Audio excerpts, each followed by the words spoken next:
Right,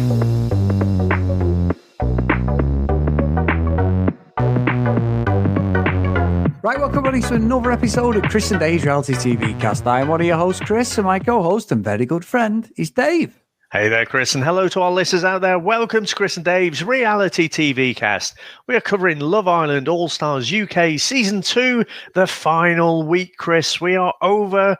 We're done. Finito. Thank fuck. Where would you like to start today? Well, I know there's been a lot happen, Dave, and then to be fair, there wasn't a lot happening. The last couple of episodes there was, but one thing I wanted to bring up, and I know we'll get on to mainly the last 2 or 3 episodes I thought were okay, and there was especially a good bit of tea spill, but I don't think, and this is a completely random thing, I don't think Sammy likes fucking Elma at all. So we had this whole thing with Elma, Curtis and Ekinsu, didn't we? And this is way back after we'd recorded, and Elma is not a good person to me. I mean, there's about 6-7 years between them, but she's so immature. You'd think that Sammy was the one who was immature. Now, I was never a big fan of his, but I felt that in the whole Curtis Ekinsu situation, he just didn't want the drama, did he? There was a couple of things he did, and he got a few digs in here and there, but I felt like as it's gone on, he can't stand Elma. I will be amazed if these two stay together. And all these bollocks about, we're going to see the families, we're going to do this, we're going to do that. And I'm thinking, you're going to get a fucking shock, Elma, when you get out of here. Because I think the last week especially, she has been terrible. Really fucking just she was bad the last week, but this week at the start especially, it's just like you absolutely rate yourself. And there's nothing wrong with rating you, but she's not got a good personality. And it's not who she plays on Towie, Dave. She plays this like quite lovable character on Towie, but my God, has this done her no favours in Love Island? I think her personality seemed to change based on where she was in terms of the public vote. So when she got voted the top girl, so she was voted top girl and Luca got the top boy, she seemed to go into this power mad frenzy almost, where she had a personality transplant. It was just pretty horrible to everyone. And then when she didn't come off quite so well in the voting and stuff, she seemed to calm down a bit. And I was like, maybe it's not completely that about external perception, but I do think the influence and power maybe just went to her head a little bit. And then, not doing so well just brought her down a few pegs. But yeah, I think she showed herself to be quite horrible and nasty a lot of the time. Yeah, and it shows, doesn't it? We say this, the characters everyone's playing, but her character on Towie, you would have bet your bottom dollar she'd be popular for being a nice person, Dave. No, I didn't. She wasn't like absolutely a crowd favourite if you did watch Towie. I'm not saying you did, but she was someone who wasn't this person we saw, and we see that, don't we? The masters drop in these reality shows, especially when it's 24/7. You can't keep that up. No matter how good an actor or an actress you are, you can't. So yeah, I just thought I'd bring that one up because it's bugged me every time she speaks and starts ranting at someone, usually Curtis. You can see Sammy's like, please shut the fuck up. You are doing my fucking nutting. So, I'll be amazed if they're together. But anyway, Dave, one of the things I wanted to say to you is the families came in. And what pissed me off with the families thing, or the friends, or whoever they got on the fucking, the screen or anything, they're all in on it. Fucking Curtis's brother, the dancer from Strictly, he's like, I think you need to ask her to be your girlfriend. And then it was the same with fucking Sammy. Then it was the same with Thingy's sister. Luca's sister was on it as well. Oh, yeah, you need to say something to Grace. And I'm like, the producers have just already said to them, whatever happens, can you say this? We need this storyline, the fucking hump my slipper stuff, which we didn't actually get really. But it was just like, no. And when Luca did bring it up to Grace, fucking hell, they talk about like, oh my God, you do realize this is fake, Luke, and we're just trying to win this thing. And she's like, no. And honestly, the whole family and friend thing like was just utter bullshit. I was just like, they're all in on it. Even the sometimes you've had families go in there and the dads have said something to say, one of the lads, because they've treated the girl badly. and they've had a pop at him, and it was like, even they're as polished as these fake fucking love stories was trying to be shown every week. But anyway, I'm on a little bit of a rant at the start, Dave. Well, that really annoyed me because it was worse than even Ekin Sue's acting. I think it comes down to the same thing again, though, doesn't it? Where, because these are, I'm going to do the quote fingers, Chris, the all-stars, the all-stars of Love Island, then, the families kind of by default are all in on it, because they know this is their career. So, whereas someone who might be in the earlier seasons, and then the parents come in and they're like, I'm not sure about all this, and read them the riot act or whatever. No one's going to do that because they're trying to figure out the tactics with them as well. And fucking how many boyfriends and girlfriends was there right at the end? Like the most opportune time to give yourself the best chance of winning the final and stuff. And our problem is we keep clinging on to this tiny sliver of hope that there's some kind of authenticity in all of this. But the reality is there just isn't. And I think the All-Stars thing it just makes it too blatant that it's really not.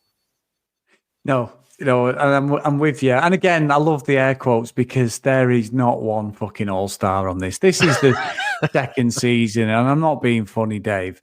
This has been it's been pretty poor, hasn't it? There's been a few good bits, and I felt the last couple of episodes there's been enough for me to sit there going, I can't wait to speak to Dave. But genuinely, it's been pretty rubbish, hasn't it? Nothing has lived up to the hype. I mean, the fact that we had a blink and you'll miss it bit with Davide on the horse, Dave, and they didn't even show it. Well, I was wondering where the reality radar prediction was that Davide would show up at all. He did turn up, Dave, but we just didn't put it in the cut. I think we'll see it in the extra one. He rode through on his stallion. Everyone was calling me out on that one. But it's like, as a show, like it's been 5 weeks, and like sometimes they concentrate and they have to concentrate on certain storylines. But I think what culminated for me was the best bit of the whole series has been seeing Ronnie and Harriet get the comeuppance the other night. That was fucking brilliant. The OGs come in, they're all there, OGs, and they come in and they're chatting away, and everyone starts voting for them two, and it's about like, oh, we've been here before. It's like, we've seen the way you speak. We don't think it. Some of the comments were genuine. And I'm thinking, Ronnie and Harriet especially, Dave, she is a fucking whinger. Absolute whinges about it. She doesn't like anybody questioning her. She doesn't like anybody even like half saying, I don't know about that. Her voice goes from 0 to 100 and she sounds like a fucking toy or something. It's like, and it's like, shut the fuck up. You are just an absolute slapped arse who has been spoiled all your fucking life. And him next to her with fucking Ronnie, who there was the times where I said to him and Casey were quite funny together on the extra show. What a knobhead he was. The Olivia Atwood trained fucking mate there, he was horrible, and I was like, oh, this is brilliant. You are absolutely shooting yourself in the foot. You do think that you are something, and he's played a good game keeping that under wraps, but that personality from them two, and then I'm thinking, I don't know why you even bothered, because you two are not going to be together. Ronnie's going, yeah, that's it, it's love, true love, and she's like, yeah, of course it is. She was fucking out the door with him the other week saying, I'm still open to getting with someone else. So what a load of bollocks. Absolutely. Yeah. But I loved it. I loved the come up into them too, because that was fantastic. I'm not bothered. It doesn't bother me. Are you sure about that? Your face says otherwise. Well, there you go anyway. I must admit, I think at the start of that episode, I was like, can't we just send them all out? I'm done with all of them at the minute. But as the voting started, and then the little barbed comments, and Chris, I gotta say, Ronnie, I'm convinced he's just a bully. Like, yeah, he's got the veneer, he's trying to keep it up for the cameras and stuff, but you can tell he's just a bully boy. And like you say, Harriet's just spoiled. I still think she's very much Veruca Salt, just wants everything 100%. Her own way. And so they both just would not have it at all. And some of the ex-Islanders who came in, some of them had better excuses than the other, but they've got to pick someone. And you know what? You guys have had a go at it. Didn't work out. Funnily enough, you come back in here, you had all this chance to fucking sort it out on the outside, but no, funnily enough, you come back in and, it's all love and everything. So, yeah, probably not. I'm not buying it. So don't let your ass hit the door on the way out. And they just really didn't like it. But it's the lack of humility or anything, and one of the guys, I can't remember who said it, but, he was trying to say we were mates and stuff. It's like, no, we weren't. We just know each other through football. Oh, yeah, he was bitter bastard. Yeah, it was horrible to him, wasn't he? He was with Kaz, wasn't he? He went, he's just a footballer. Oh, what a fucking out. And then on the show at the end show, he was like, oh yeah, we're sound, but they're still being dead pokey. And I'm like, you're right, he's a bully. He's a wanker. And I'm dying to say things about. No, I'm not saying it, Dave. That I would love to. I don't know, just throwing out things that you might be dying to say, but let's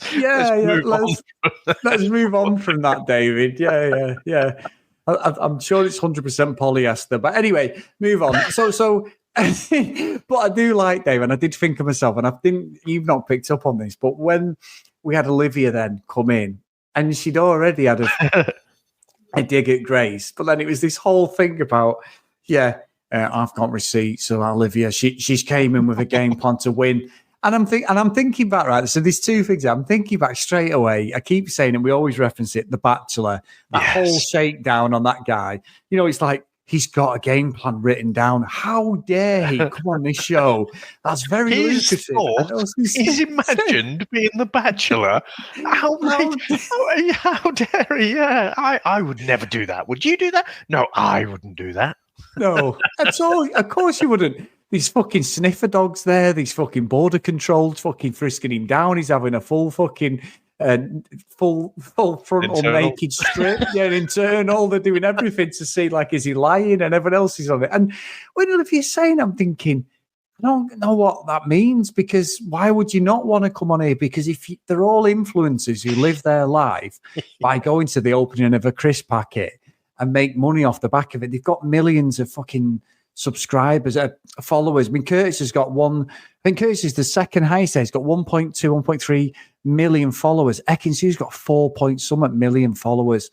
And honestly, this is what it's about. So I think Grace is nearly 1 million subscribers. So if she stays in and wins, she stays to the end, they're going to get more followers. It's a business, isn't it? That's how they make their money. That's how they don't have real jobs, because their real job is fucking around, pretending that they're in love with different people. It's so obvious. So when Olivia's saying it, I'm sort of thinking, I don't really understand. As much as I loved it, Grace is like, how dare you? There's no receipts over here, love. To the bank union came out and all that. But then it was like, but Olivia, that's what you would probably be doing. We've seen you do all it. Of them. We've seen it. Exactly. That's what I mean. Every single one, he's in there. He's doing that. But what got me was, when I've had a look online, Dave, and this is what I would do, and you'd be like, you fucking bellend, is the fucking receipts she's got have been photoshopped by a fucking 3-year-old with a fucking, what they call Etch-a-Sketch, because the fucking picture of it's supposed to be Grace is like Instagram. It's all jagged around the edges. The fucking writing's all wrong. I could be way out.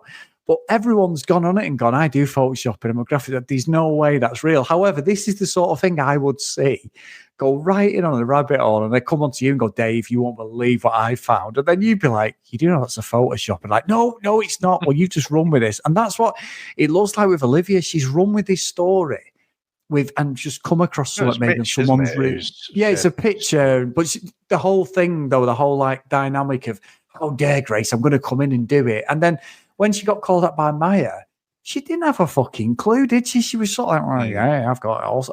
But it just made it even funnier, because I was like, yeah, this is exactly what I would do. Just come in with like no research or anything as usual and just accuse someone of that. And it's not even true.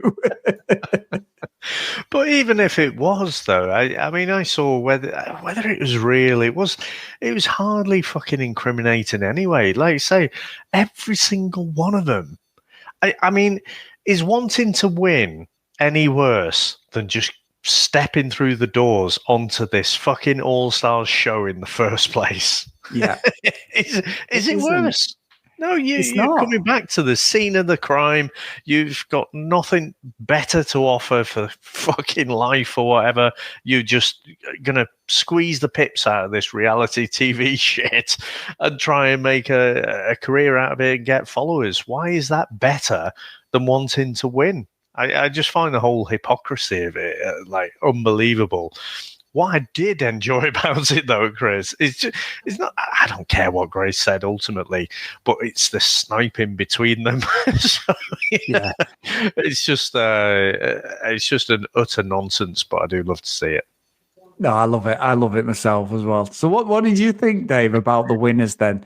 Because I think Luca and Grace did think they were on. Because every time the crowd went fucking crazy for Luca and Grace, like, and I'm like, I'm not getting this at all. I know, like, they have fans, every couple has fans, but I was like, I didn't think Curtis and Ekin-Su were going to win it at all.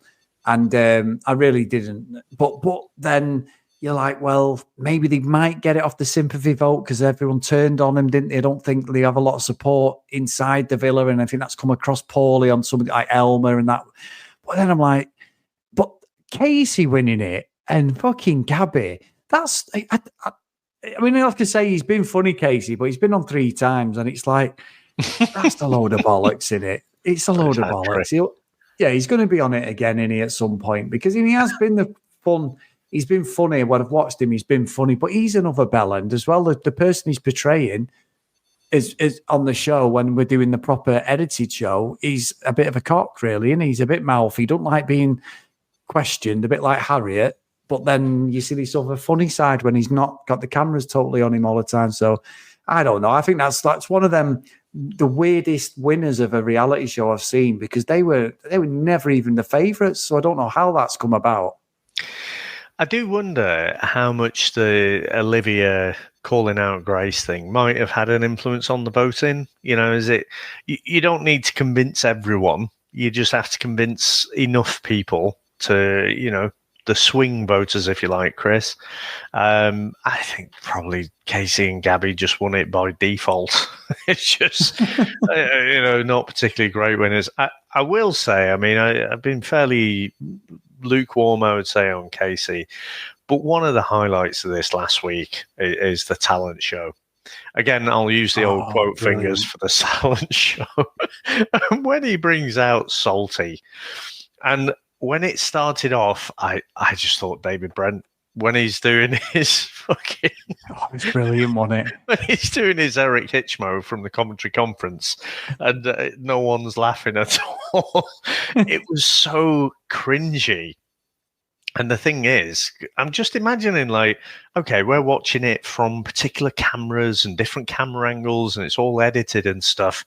But actually, he is there. And it's not like you're at a show where you just go to see a random fucking ventriloquist or something, and he decides to take the piss out of the people on the front row or something like this. This is your mate, and he was going full for the jugular.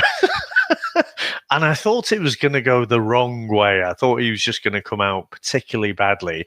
And it only turned around a bit, I think, when he started taking the piss out of Curtis and Ekin-Su. Oh, it's fucking brilliant. He started doing the accent. He started doing the Curtis impression, didn't he? And then I thought it went from being buttock-clenchingly embarrassing to actually quite funny. Yeah, it was classic, honestly, because there was nobody was, even Ronnie, Harriet, they all got it, didn't they? They all got fucking thing. And I thought it was brilliant. I was like, no, this was like, right, maybe that's what's won him the show, Dave. I don't know. But yeah, that was really funny because he just laid into everyone and called them out. Like you say, his Curtis impression was brilliant. That was brilliant. It was straight on the fucking money, that. But again, this is the sort of stuff that's going on in the extras thing. They're just being silly, just being normal people and that. And that's like, I want to see that more. We're never going to get it, unfortunately. So, but no, I mean, look, I felt the last 3 or 4 days have been really watchable, and but there was a lull at the start of last week. I was just like, oh God, I can't believe it. But we did get some of the dates, but it wasn't as sickly as the normal show. So I could muddle through it, I think, a little bit better than what I normally do. Yeah. And do we think we've seen the end of the baby game now? I fucking hope so, Dave. I think they've got to be. That's got to be the end of it, hasn't it? Just like I don't want to see Gary Neville commentating on Man United games, Dave, ever again. We don't want to see the baby game. You want to see Man United games? Unfortunately, I had actually paid to go and watch that shit, Dave. So I don't know what's worse, watching Love Island or fucking United at the moment. But I honestly don't know. I think United gives me more pain. It certainly gives me more heartburn anyway. But anyway, I don't want to discuss it any further, Dave. It's been a disastrous few months for myself as a football fan. It's been great. Not for you. It's been great for you. Couldn't have had it any better, could you? But Chris, I mean, it'd be a miss if we didn't mention the presenter. So Maya Jama, what did you think of her performance this season? Well, all I'll say, Dave, this season, she can probably do a job up front for United, Dave. I'm not being funny. She can definitely hold the ball up anyway. But I was there last night watching it with Sam, and Sam just went, and I genuinely, like, obviously she came in and I've been on my phone and I'm watching it, and then it was like, and I must admit, as soon as she walked in, you sort of like, I don't know what I was looking at on my phone, and then Sam went, oh my God, I think her left one's going to fall out. Well, I was like, what? I didn't even see. She went, fuck off, you've been fucking watching since she came on the screen. I was like, how dare you? I only have eyes for one woman, Dave. I was absolutely disgusted with that. But I think, and she was doing me head in a little bit. She was a bit annoying last night because she was doing that super presenter thing where she's like, oh my God, it's really funny. And she was laughing at nothing and like following around. But the one that took her out of it, of presenting, where you can clearly see the producers are in her ear going, move on, was when fucking Ronnie said, I've got pictures, I've got receipts, and he's looking behind at people. And she's like, well, I don't know what's going on. What's all this about? And you could just see the panic on her face of like, shit, what's he going to say?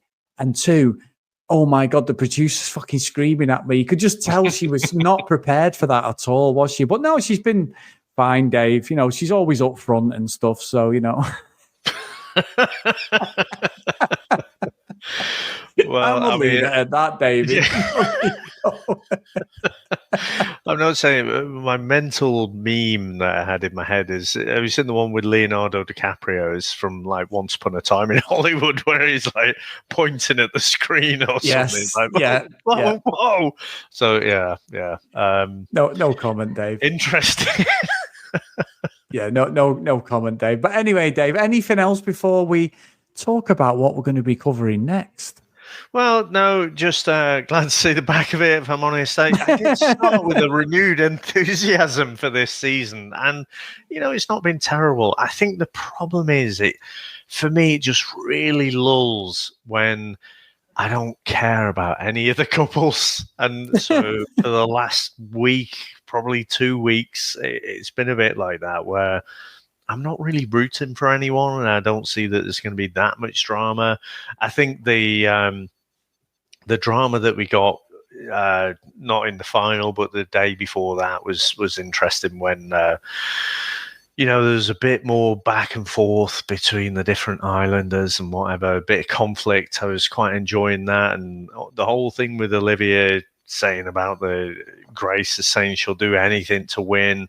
I thought that created a decent bit of drama, but yeah, I don't think I need to see this All-Stars again, if I'm honest. The main season with new blood coming in, and then again we can cling to our sliver of hope that someone is there for the right reasons and didn't get the memo of why everyone else is there. But we can cling to that, and then we can learn about new people and see how they handle, being on reality TV and stuff. I'm more for that than seeing these people come back and, make it more blatant that they're just reality TV fodder.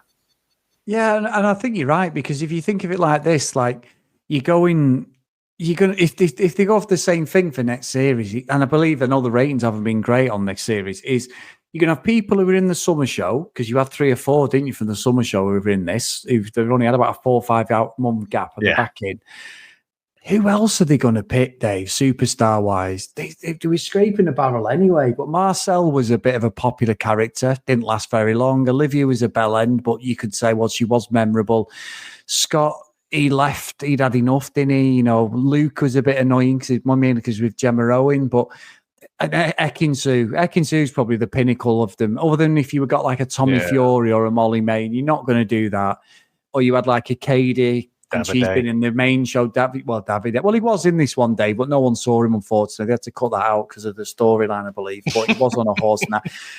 But yeah, I'm with you. I don't see what it joins. And also, we could have gone straight from the fucking traitors into the show we're about to cover, Dave, because... Yeah, and not watch this, if I'm being honest. I'm with you. I've enjoyed it. I've enjoyed us talking. I love doing the podcast and just talking nonsense and getting really amped up about these absolute bell ends. But looking at Olivia and Marcel had split up on the fucking show last night, didn't they? We're just friends. I'm like, what? Can't you keep it going just until after the final? Fuck's sake.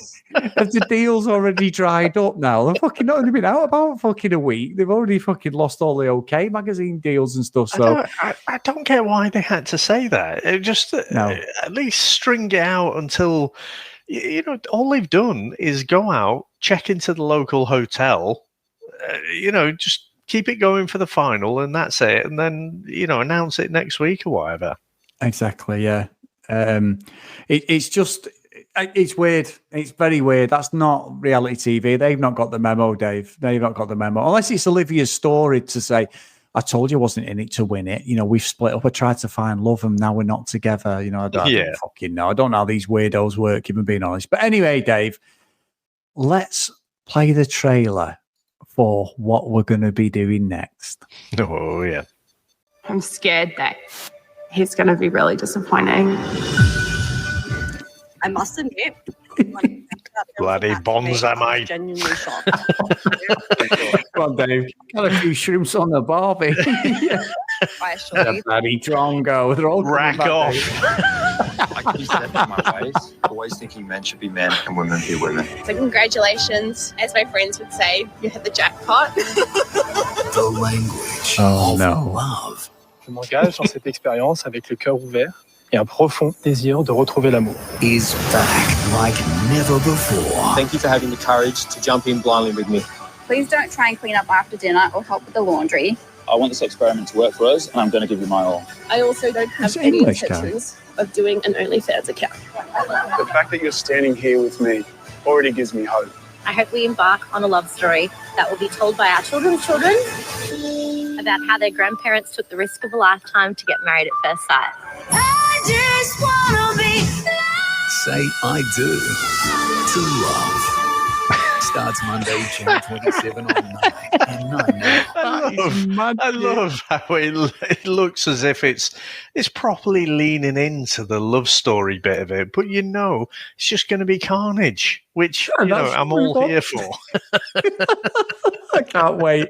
And I know we're a few weeks behind because we've got a chat going as well on Facebook, guys. So Chris and Dave's Reality TV Cast is a chat function for Mass Australia. So if you are watching it live, and we are a few weeks behind, we know, but I do believe that it starts in the UK on Monday at E4. I think it's 9:00. So get on it, guys. And it'll be Monday to Thursday as normal. It's usually 4 episodes a week, but we'll be watching that. And I think we're just going to go with the podcast as they are shown in the UK. So I can't wait, Dave. I can't wait. Unbelievable. What a show it is. It is fantastic. Yeah, I do believe. I've tried to avoid as many comments as possible, but I've seen a lot of comments about just really toxic men and stuff. And so I just can't wait. It never fails to disappoint Mass Australia, does it? No, I love it. I fucking love it. And I hope it does deliver. I did see the odd comment and I'm like, oh, the guys are going to be bellends. That's exactly what we need. Not for them to trigger people, but just for the show. It's just ridiculous. But no, brilliant, Dave. And thank you for this, mate. 'Cause I know we've had a lot since Christmas. It's what we love doing, but there's no way we could double barrel it. I know we did the Traitors and Love Island crossed over for a couple of weeks, but there was shorter episodes, shorter show. with the traitors, so it was manageable, but there's no way we could have done both. So I'm just glad we're going from Love Island. These bellends are gone. Now we're going into the treacherous waters of the absolute shit show of maths, and this is what I'm here for, Dave. I'm signing up for this. I love it. So, no, thank you to everyone, as always. If you want to email us, cdrealitycast@gmail.com. If you want to follow us on social media, @cdrealitycast.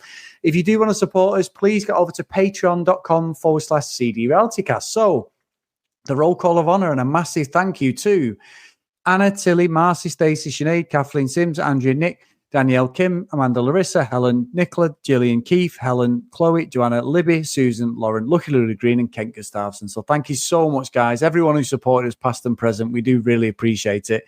And I hope you're going to be watching Maths Australia, because it is going to be an absolute shit show, and I'm here for it. Absolutely. And I know we love a good moan. I particularly like a good moan about the season, but yeah, I have kind of enjoyed this Love Island season as well. I just love it and hate it in equal measure, I think. But yeah, it's always good to chat about it, and I love the interaction that we have as well. So thank you very much, sir. Thanks to all our listeners out there. Thanks to all our supporters, and we'll speak to you next time. Bye.